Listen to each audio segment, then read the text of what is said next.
And let's hear it for Aaron again.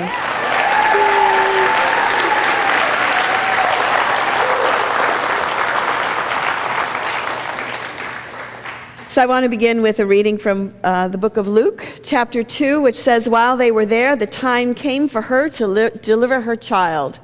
And she gave birth to her firstborn son and wrapped him in bands of cloth and laid him in a manger because there was no place for them at the inn." Aaron just sang the song. I don't know if the title is, but it's called to Love. Called to be. And we are called to love and called to be. If we look at the teachings of Jesus throughout his life, it was basically came down to two messages. And one message was about the kingdom of heaven, or the expansion of consciousness within us and in the world. But the second or other message that he gave was about love. And when we look at his teachings, it's what we hear over and over and over again. He said, love the Lord your God with all your heart, with all your strength, with all your mind, and love your neighbor as yourself. And he demonstrated this love throughout his ministry. He told us that we are to serve one another and be humble, that none of us is better than anybody else. He demonstrated this at the Lord's Supper when he washed the feet of the disciples. And he said, I'm not going to be here, so I need to show you how to do this. And you know, we are here to serve and to love each other. And he also, in his life of love, talked about forgiveness. And not only talked about forgiveness, but forgave. You know, he said, when you pray, if you have anything against your brother, you need to go to him, or your sister, you need to go to them, and you need to clear things up before you go to the temple and pray. And of course, when he was on the cross and he said, Father, forgive them, for they know not what they do. He is the living embodiment of this love that he talked about and that he preached. So when I look at this Christmas story, Jesus was the ultimate spiritual catalyst, and he is the manifestation of love. And that's what Christmas is about. That's what it means to birth the Christ. That's what it means to awaken to the Christ, is not so much that we're like, oh, I'm aware of the Spirit of God within me, but I'm aware of the love. I'm aware of the love that is in me, the love that is in the world, the love that is all around. 2,000 years ago, the angel said, peace on earth, goodwill toward men. And the truth is, we are still seeking this peace on earth. Swami Sivananda said that your duty is to treat everybody with love as the manifestation of the Lord. So your duty is to treat everyone as if they were the manifestation of the Lord. Now you can define Lord however you want to define Lord, as Krishna, as Jesus, as Buddha, as the awakened one. But when we treat each other as if we were the Lord, as if we were the Messiah, as if we were that spiritual being in love, then perhaps peace on earth, goodwill toward men will manifest on this planet. I think that Christmas is a bittersweet holiday. It is so beautiful with the trees and the carols and the candle lighting, and you know, it's picture card perfect in some ways. And in that way, that when something is missing or someone is missing, it can make it beautiful, but also, again, bittersweet. This last week on Wednesday, the minister, Sky St. John, made his transition. He's the minister of Diamond Head Unity Church. And he drowned, apparently, and was taken off life support. He's on life support for 24 hours and taken off. And so I would like for our prayers, particularly when we do our closing at the end, to hold Unity of Hawaii in our prayers as they have their Christmas services and, you know, adjust to the experience of Sky not being with them. I was looking at some of his sermons on YouTube, and coincidentally enough, there was a sermon that he was giving about love. And I want to share with you some of his ideas that he shared. And one is that, you know, before we're born, we are the embodiment of love. We are in this bliss state, if you will. We're one with Spirit, we're one with God. And while we are in utero, we are, again, we're kind of connected and at one. And we have all of our needs met.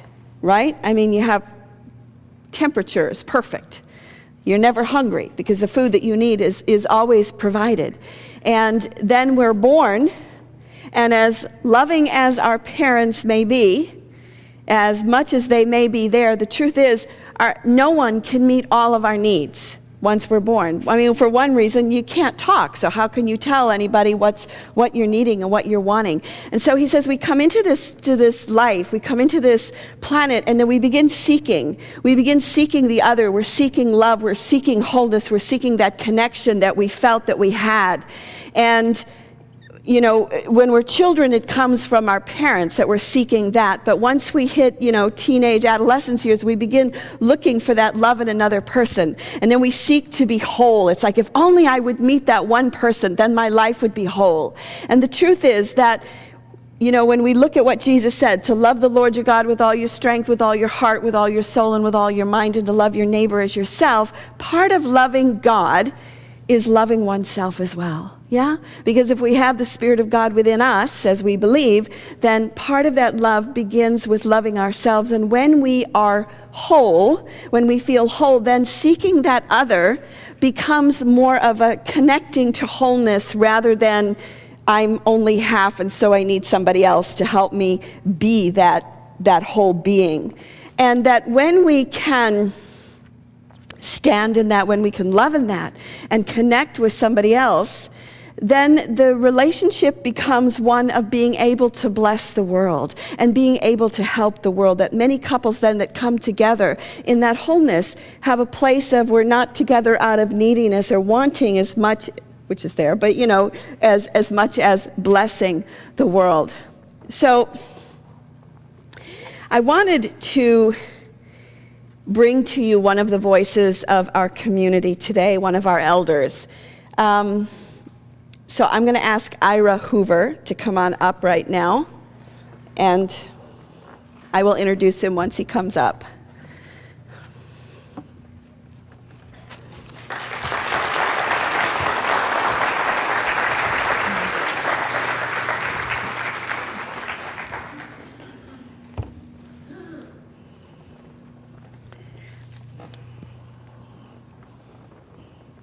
So this is Ira Hoover. Ira is 93 years old, so you're born in 1920? Right. Yeah. And he was a minister for 50 years, United Church of Christ and other denominations. And I have to say that when he told me he'd been a minister for 50 years, I was like, uh-oh. I thought he was going to start telling me and correcting, and instead, he has only shown me love and divine love and support, and it's been amazing. And you were married for 68 years, and so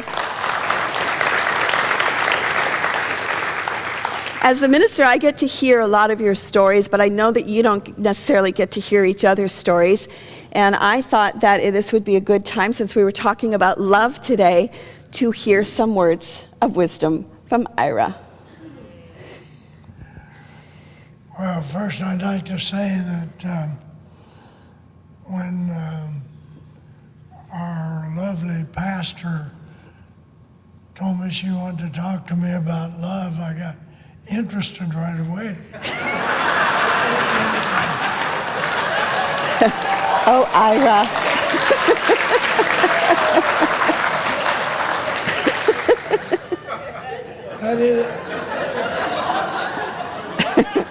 That isn't the exact way she approached it. Makes a better story that way. With all of the songs that have been written, all the books that have been written, all the poems that have been written, all the talking that's been done about love, my feeling is we've barely scratched the surface and realized that God is love, not just have love. God is love, and that we were created in God's image, and that we are all one in love. It's staggering beyond my comprehension. And I think that everything in life that has been meaningful to me has been involved with love. My wife, my family, the many people in congregations who I love and still do. There's nothing else. How did you find the church on Unity, and how has that been for transferring from one religion to another at 90, in your 90s? Well, several things. My wife passed away about 2.5 years ago, and I was happy where I was going to church, but I felt I needed to expand. I felt I needed something new. I've read Unity literature all my life and decided to come here and got hooked.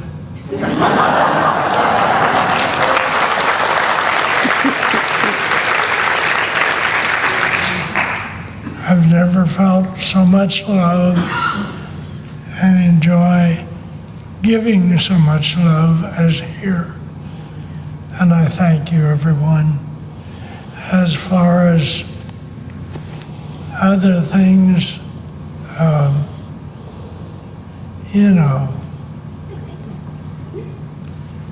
the theology doesn't matter anyway.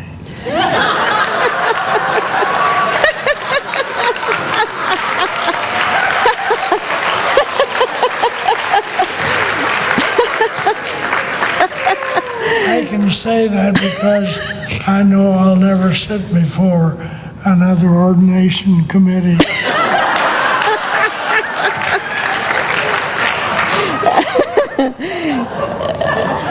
Okay.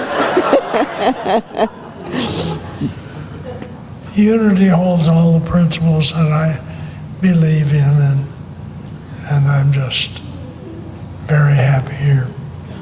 Thank you. Thank you, Ira. Anything else?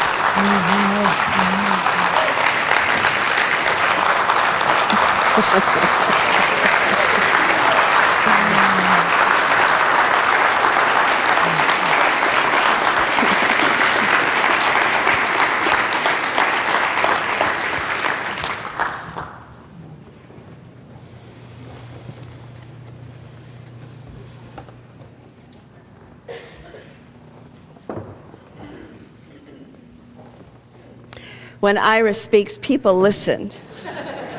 Yeah. So I just want to share with you one more story that kind of speaks to this whole idea of love.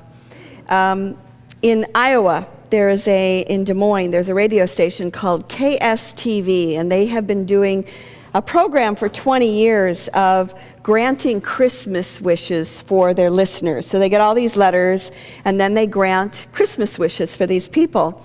And they received an interesting letter in the summer, and it was written by a woman who had died 2 years previously. And it starts out by saying, I told my friend. Now this, let me back up a little bit. This woman her name is Brenda, and she had been married, Brenda Schmitz. She had 4 children, and her youngest was only 2 years old when she died. She died of cancer. And she had 4 children, and of course it grieved her to leave her family, but she told her husband, she said, I really want you to meet somebody else, and I want you to someday remarry. And, of course he's like, not really. But so she sent the letter she had her friend send her letter this summer.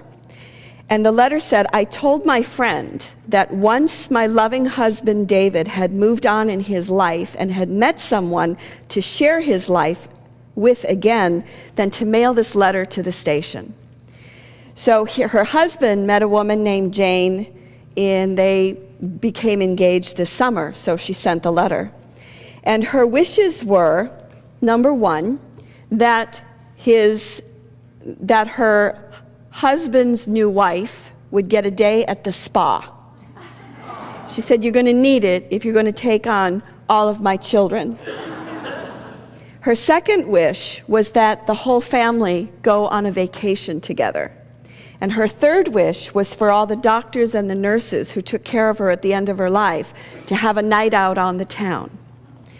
So the radio station called her husband in, and he didn't have any idea why he was being called in. They said, we want you to come in, and we have a letter and a Christmas wish that we want to share with you. And he had no idea that his wife had arranged this. So she wrote about the new woman in his life. She said she deserves it. Being a stepmother to all those boys, and especially giving little Max a mother's love that only she can give, make her smile and know that her efforts are truly appreciated by me. She said, thank you. I love you, whoever you are.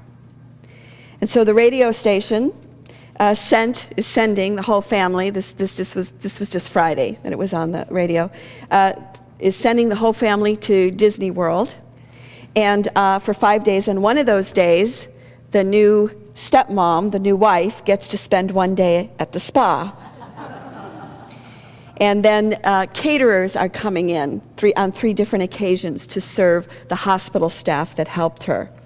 But we recognize that love is who we're called to be. Love is what we're called to be. And in this woman's expression of love, she manifested that. She was called to love, and she saw beyond just being in this physical body and saw far enough ahead to take care of her husband and to take care of her children and to give them her blessing from the other side. And it's a very touching and amazing thing. So when Jesus came to earth 2,000 years ago, he is and has been love incarnate. Eugenia Price said that God is willing to walk the earth again, but this time incarnate within us. So every single one of us here is God incarnate walking on this earth. And we see the signs of and the manifestation of love everywhere, and we also see its opposite, don't we? If love is the extension of oneself for another's spiritual growth, then we see it. I see it in Ira. I see it in the ministry that he holds and the way that he shares. I see it in so many people. We see it in the woman who blessed her family after she made her transition. If our duty is to treat everybody with love as a manifestation of the Lord, there are many people on the planet who are doing it right now. So, in being the incarnation of love, it is then that we bring peace on earth and goodwill toward men. Because we are each called to be. We're called to be a friend. We're called to be a mother or a father. We're called to be a sister or a brother. We're called to be peace. But mostly, we're called to be love. And as we look at our beautiful trees, as we open our presents, and as we celebrate, even in the bittersweetness, as it is for some, we invite it all in, because it's all part of love. It's part of the whole deal. So Merry Christmas, and see you Tuesday night at our candle lighting.